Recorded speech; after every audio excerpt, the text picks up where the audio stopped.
Clotaire Linor, 86 ans, n'a plus donné signe de vie depuis samedi.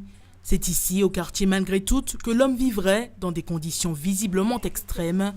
Sa voisine Julienne le connaît depuis de longues années. Après le mauvais temps, sa maison était un petit peu abîmée. Bon, on l'a hébergé pendant 2 jours. Et puis après, il y a une dame qui l'a pris, qui l'a emmené chez lui.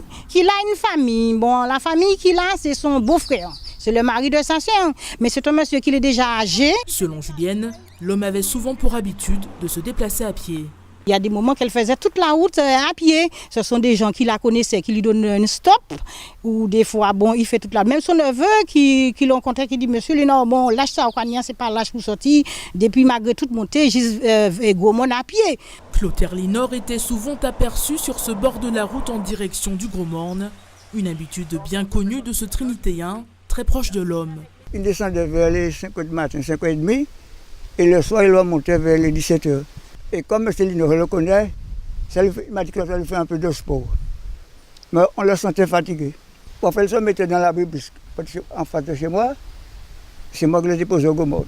On n'a pas revu là, tout le monde inquiet dans le quartier.